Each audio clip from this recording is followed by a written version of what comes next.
eu fico pensando, por que motivo nós estamos aqui? Certamente, nenhuma pessoa quer ficar de fora do céu. Todos que aqui estamos queremos ir para o céu. Tenho certeza também que nenhuma pessoa quer desagradar a Deus. A gente, quando desagrada a Deus, não o faz de propósito. Eu vou desagradar a Deus. Normalmente é por um descuido, por uma fraqueza, por não conseguir. E então a gente toma decisões que não somente desagradam a Deus, mas nós mesmos depois ficamos incomodados. Acontece com todos nós isso. E na nossa vida, nós temos uma luta titânica para a gente manter a vida espiritual. Muita luta.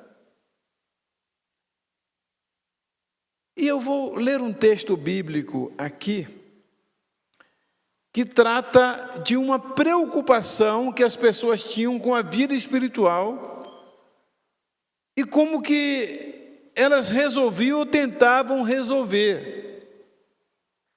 E qual foi a resposta de Jesus?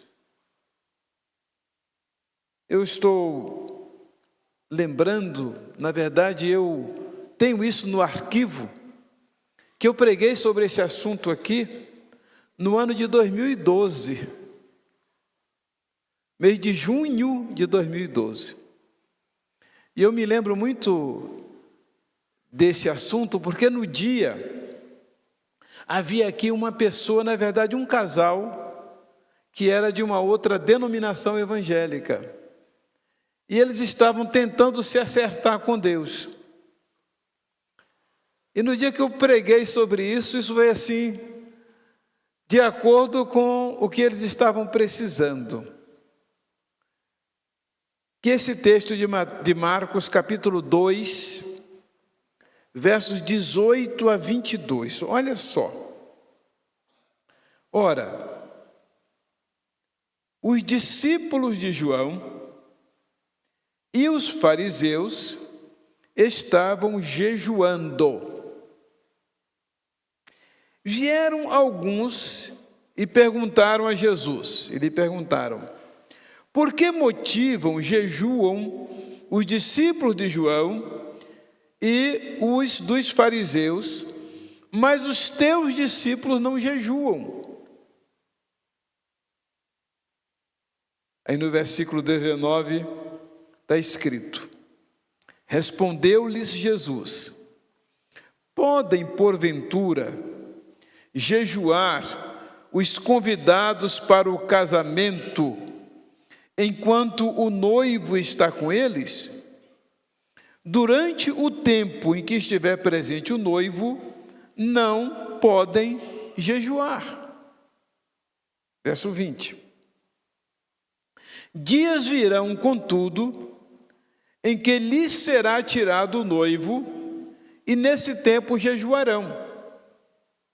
Então Jesus não foi contra o jejum, não é errado jejuar, depende muito do motivo pelo qual jejuamos e o modo também como jejuamos.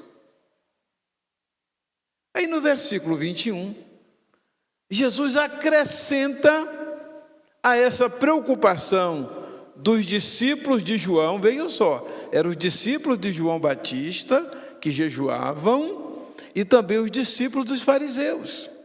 Não eram só os fariseus.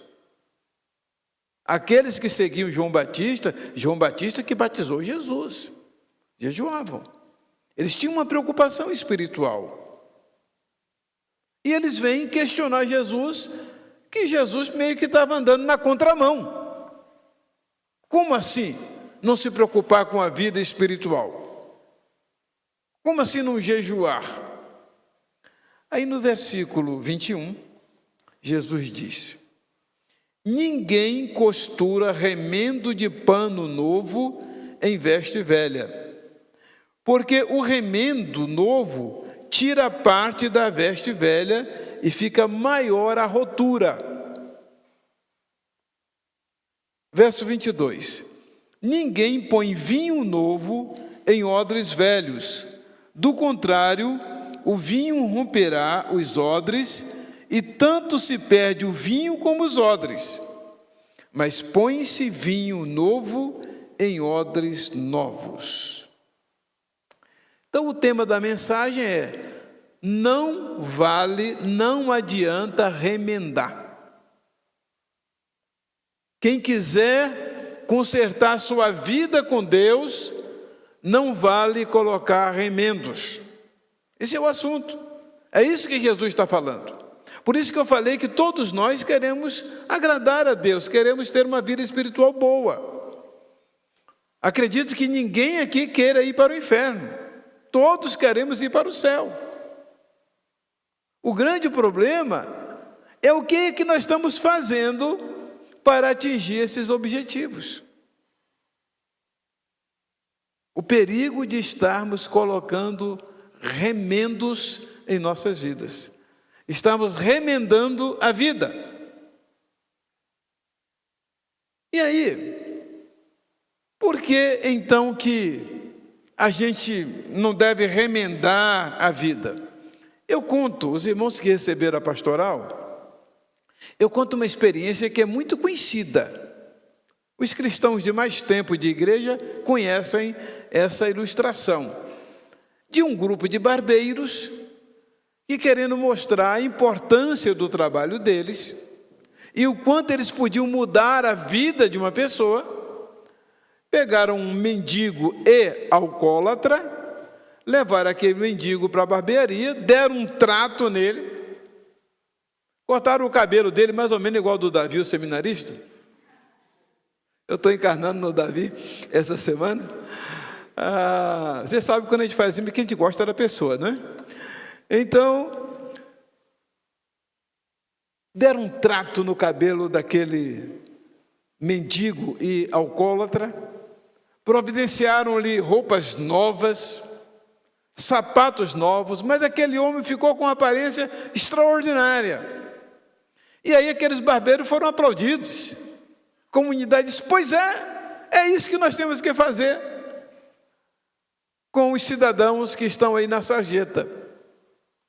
O homem saiu da barbearia, entrou no primeiro bar da esquina e pediu uma pinga para comemorar, né? E daí um pouco ele já estava novamente na sarjeta, deitado na sarjeta com aquelas roupas limpas que ele tinha recebido, com sapatos novos, de cabelo feito, barba feita. Eu sempre digo que muitas vezes nós estamos querendo ornamentar ou enfeitar o defunto. Claro que a gente, com o ente querido da gente que faleceu, a gente quer dar um trato para o corpo, aquilo é só para nós. Mas para ele aquilo já não significa mais nada. Não vai mudar nada do que já aconteceu com ele. Então muitas vezes nós estamos querendo fazer isso, tratar do exterior sem pensar no interior. Estamos querendo colocar remendo novo em roupa velha. O remendo novo é mais forte, então o que acontece com o uso da roupa? Ele vai esforçando ali a roupa até rasgá-la, e a questão do odre, que é aquele depósito de vinho, que o odre, depois de um tempo, ele não tem mais aquela função elástica, ele não dilata mais.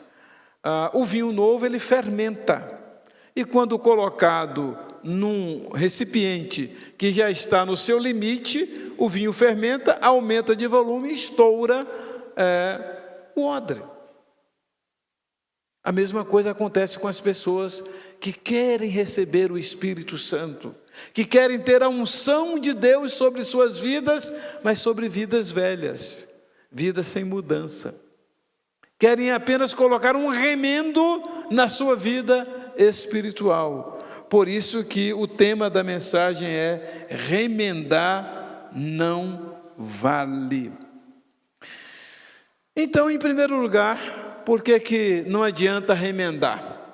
Porque Deus não aceita remendos espirituais. Não adianta colocar um remendozinho aqui e outro ali, achando que isso vai agradar a Deus. Muitas vezes nós pensamos, não, minha vida eu tenho que orar mais. Sim, orar mais é muito bom. Só que a palavra de Deus diz que quando multiplicais as vossas orações, escondo de vós o meu rosto. Olha que coisa. Isso está em Isaías capítulo 59, a partir do versículo 1. Não está projetado aí não, viu gente?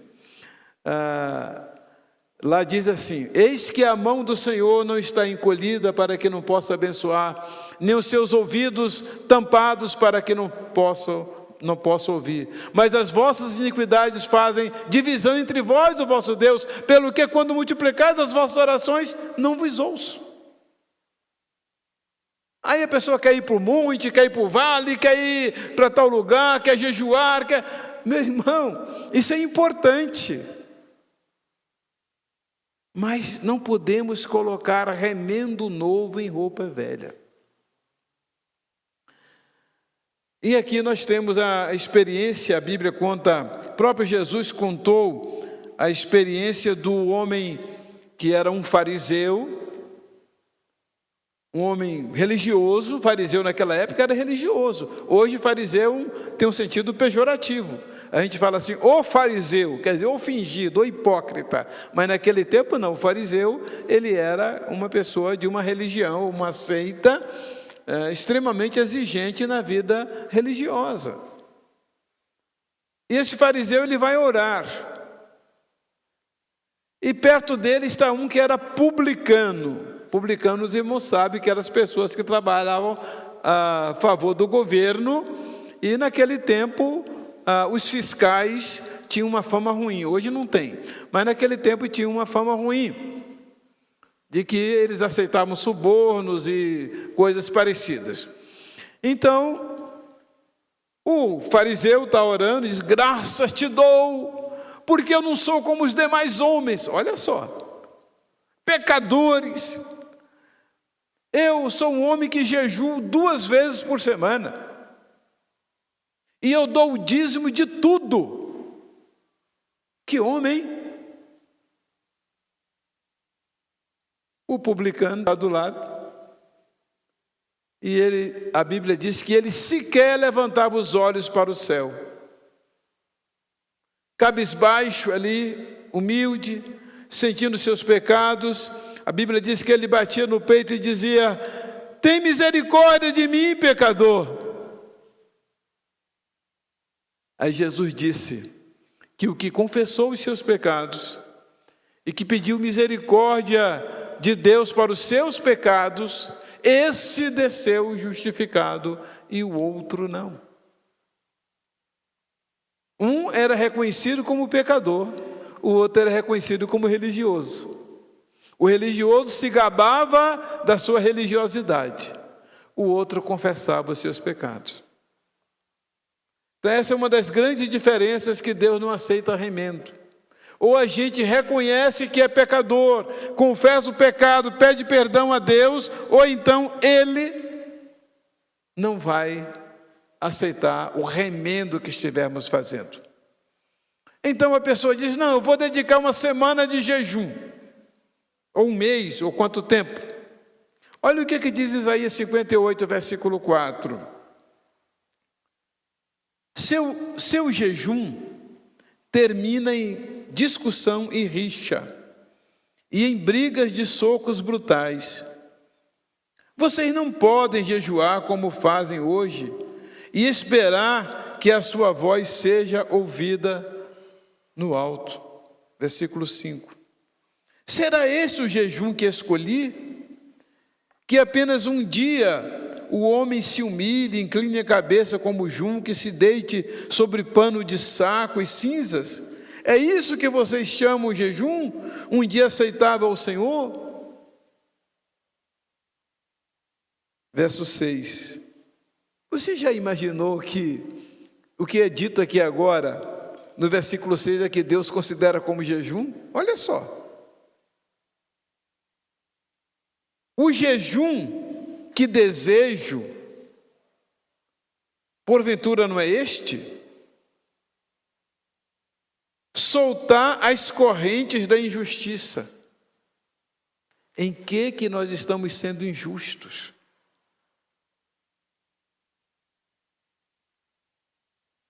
Desatar as cordas do jugo. O que é que nós estamos prendendo alguém, ou ao que ou a quem nós estamos presos? Estamos algemados. Estamos com uma canga, jugo é canga. Pôr em liberdade os oprimidos. A quem é que nós estamos oprimindo? Que deveríamos liberar, pôr em liberdade. E romper todo jugo. Deus disse que é isso que é jejum. Então, se estamos jejuando, se estamos orando, mas nossa vida está travada nessas áreas, Deus não considera o jejum, mas se fizermos isso, Ele vai considerar. Olha o versículo 7. O que é que Deus considera como jejum? Não é partilhar sua comida com o faminto? Quer dizer que distribuir o meu alimento com uma pessoa que necessita, Deus considera como jejum? É o que está dizendo aqui. Abrigar o pobre desamparado? Vestir o nu que você encontrou? E não recusar ajuda ao próximo? Olha o que Deus diz que é jejum. Então os irmãos veem que muitas vezes nossas concepções espirituais são remendos que a gente coloca. E não olha exatamente para o que a gente tem que fazer que vai agradar a Deus. E a gente vai assim remendando a vida. Deus não se impressiona com essas atitudes da gente. Eu tenho conversado com aquelas pessoas que confiam nas boas obras. Porque se por um lado, Deus não aceita o jejum de eu ficar sem comer, Deus também não aceita a minha atitude de ajudar o pobre, ajudar o necessitado, porque eu quero cobrir os meus pecados. Porque tem gente que faz isso. Tem gente que pensa que se der um prato de comida para alguém, vai cobrir os pecados. Deus não está falando que vai fazer isso. Então, muitas vezes a gente está querendo cobrir os pecados da gente com atitudes, com boas obras. Alguns segmentos da sociedade, que chamam de religiosos, que eles pensam que se eles praticarem as boas obras, que com isso eles estão garantindo um lugar no céu. E eu sempre digo, gente, fazer o que é certo não cobre o que a gente fez de errado. Quando a gente faz o que é certo, como, por exemplo, atender a necessidade de um necessitado, a gente está deixando de cometer mais um erro, está deixando de aumentar os nossos pecados, mas isso não vai cobrir as nossas faltas. E aí a gente vai remendando a vida. Mas então, o que realmente Deus aceita, além desse preâmbulo que eu coloquei aqui? Em segundo lugar, a única maneira de sermos aceitos por Deus é através do novo nascimento. Porque podemos fazer tudo isso que foi aqui mencionado, mas se a gente não tiver se desligado dos nossos pecados, vai ser somente remendo, só remendo na vida. Os irmãos conhecem muito bem a história de Nicodemos. Eu acredito que não existe um cristão que não saiba a história de Nicodemos. E é alguém que a gente está sempre chamando como exemplo. Mas realmente precisamos pensar nisso, porque um pastor uma vez falou para mim que para ele, se Madre Teresa de Calcutá não estiver salva, ninguém mais vai ser salvo. Pastor batista da nossa convenção, não é de outra denominação não, irmãos. Ele disse que se o Papa não estiver salvo, ninguém mais vai estar salvo. Olha só. Sabe por quê? As pessoas confundem religiosidade com arrependimento e novo nascimento. Nicodemos era um homem assim, um homem sério, um homem que cria em Deus. Desde o versículo 1 diz assim: havia entre os fariseus um homem chamado Nicodemos, príncipe dos judeus. Este foi ter de noite com Jesus. Ele disse: Rabi, bem sabemos que és mestre vindo de Deus, porque ninguém pode fazer os sinais que tu fazes se Deus não for com ele. Aí no versículo 3, João 3:3, a isto respondeu Jesus: em verdade te digo, que se alguém não nascer de novo, não pode ver o reino de Deus. Perguntou-lhe Nicodemos, versículo 4: como pode um homem nascer sendo velho?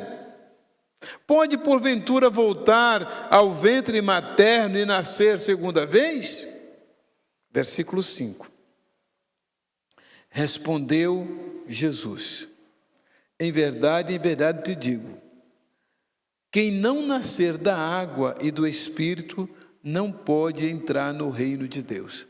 Gente, tem muitas pessoas achando que porque alguém é muito bom, é uma pessoa muito boa, é uma pessoa muito religiosa, ela vai muito à igreja, ela pratica boas obras. Há muita gente pensando que isso garante um lugar no céu.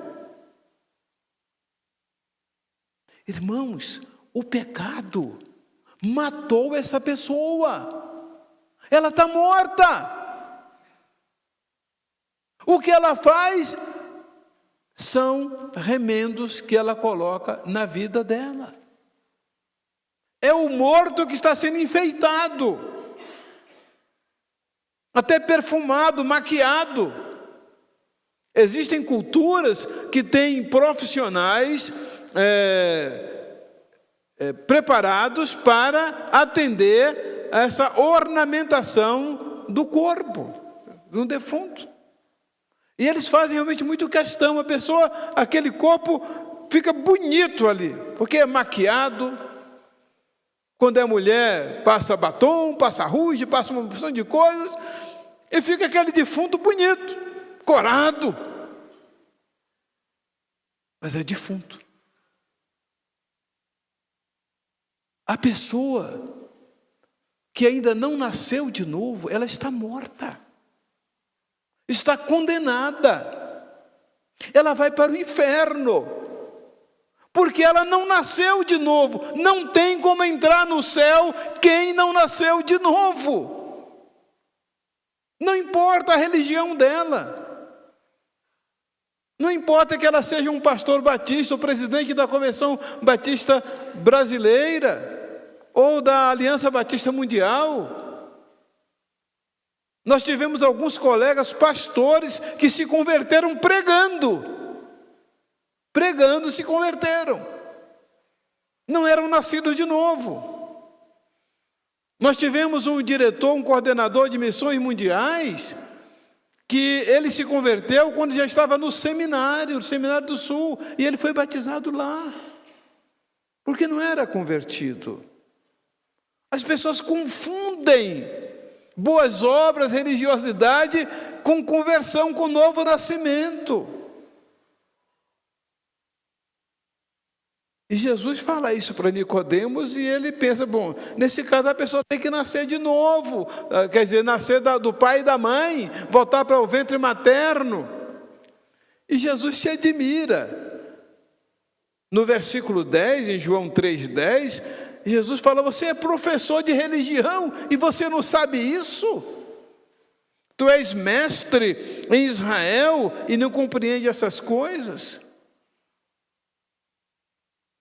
É muito interessante que foi para Nicodemos que Jesus falou João 3,16. Esse versículo tão maravilhoso que nós amamos tanto e que o citamos e recitamos tantas vezes. o amor de Jesus para com uma pessoa, para com um homem que foi ali sedento pela verdade. Depois a Bíblia diz que Nicodemos se tornou um discípulo de Jesus, que inclusive Nicodemos e José de Arimateia ajudaram no sepultamento de Jesus. E uma vez Nicodemos também defendeu Jesus perante o Sinédrio. Falou: como é que vocês condenam uma pessoa sem ouvi-la? Então, o amor de Jesus para com Nicodemos, as dúvidas que ele tinha, é o amor dele para conosco. Mas Jesus não enganou. Jesus disse: olha, você pode ser o que for, você pode ser um professor de religião, mas se você não nascer de novo, você não vai entrar no reino de Deus. Não vai entrar. No versículo 3, fala não ver o reino de Deus. Versículo 3, João 3:3. Mas no versículo diz entrar. Não vai entrar no reino de Deus. Então, se você não nasceu de novo, você precisa resolver isto. Aquilo que eu falei de alguns domingos atrás, sobre a certeza da salvação. Não fique aqui remendando, colocando remendos. Mais um remendo aqui, mais outro ali. Um dia a sua vida está toda remendada. Sabe o que vai acontecer? Estourar tudo. Porque os remendos vão arrebentando as partes da roupa que são mais frágeis, vão rompendo o que Jesus diz. No céu não entra vida remendada. Ele quer vidas completamente transformadas.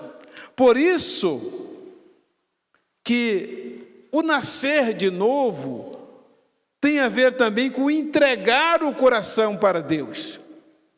Olha em Provérbios 23:26. Dá-me, filho meu, o teu coração, e os teus olhos observem os meus caminhos. Então precisa haver essa entrega. Esse novo nascimento acontece quando a gente faz isso. É uma decisão pessoal, porque a sua vida, já está dizendo, a sua vida é sua. O seu coração é seu. E é preciso que haja um dia em que você a tenha entregado. É preciso que haja um dia em que você tenha entregado o seu coração. Você tenha dito: Deus, eu entrego o meu coração ao Senhor. Jesus, eu entrego o meu coração, eu abro o meu coração, Jesus, entra na minha vida. Só vir na igreja, ser membro da igreja, ser batizado, resolve não. É remendo.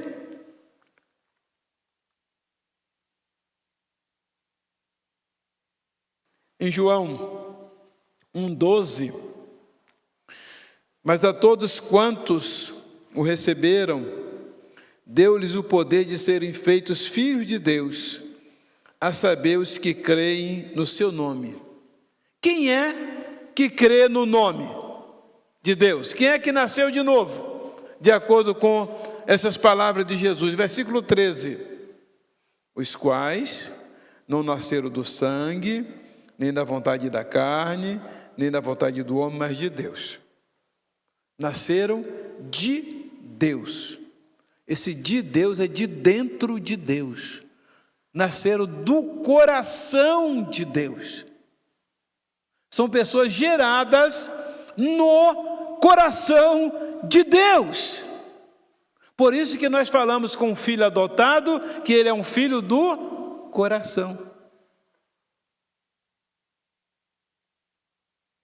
São pessoas que nasceram do coração de Deus. Esse é o significado dessa palavra, nasceram de Deus, de dentro de Deus, não da parte, mas de dentro de Deus. E aí, veja só, você nasceu de novo, que aconteceu o quê? Quando você entregou seu coração para Jesus. Não são momentos diferentes, são formas diferentes de compreendermos como é esse acontecimento. E também você é uma nova criatura. Segundo aos Coríntios 5,17, esse é um versículo que quase todo crente conhece. Assim que se alguém está em Cristo, nova criatura é. As coisas velhas já passaram, eis que tudo se fez novo. Vejam só, não foi Deus que criou o homem e a mulher? Foi Ele. Mas essa é a primeira criação. Toda pessoa precisa ter uma nova criação. Esse é o sentido. Esse nova criatura não é só nova, é nova criação. Você foi criado de novo.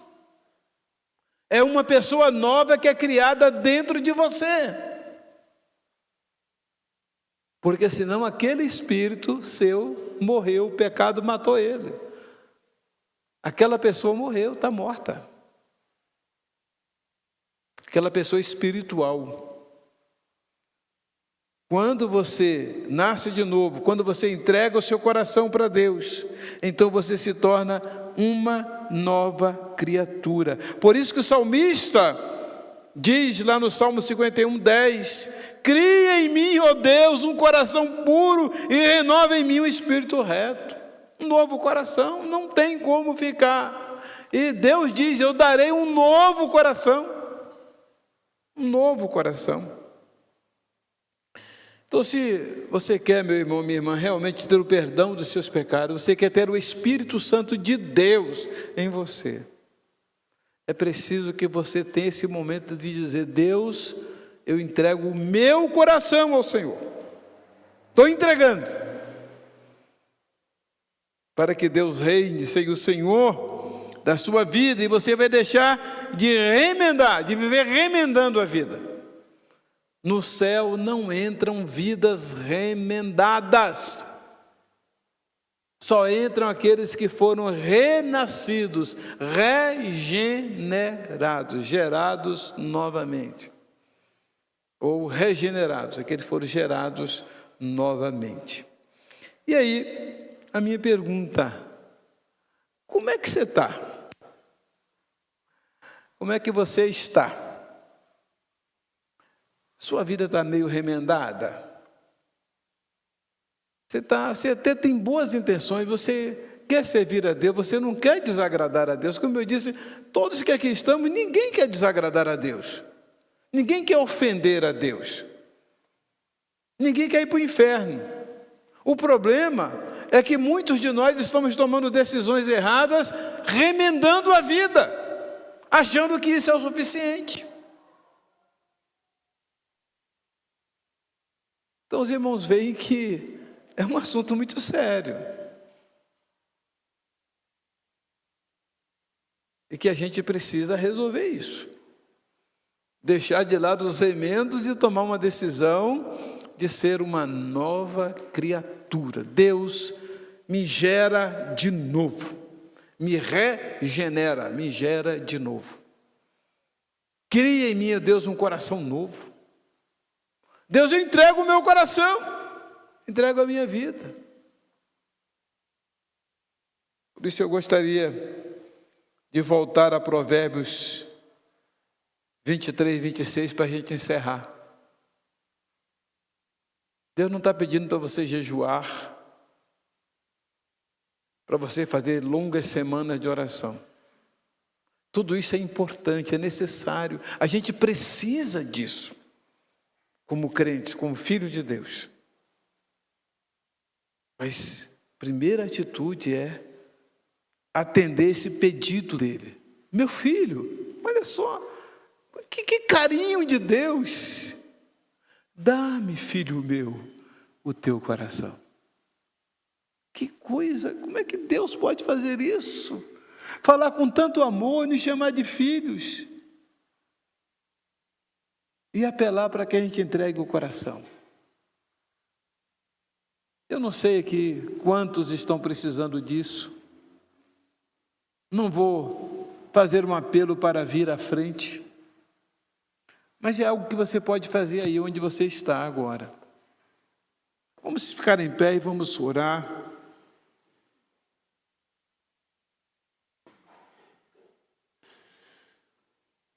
Se você está desejoso mesmo de não continuar remendando a vida.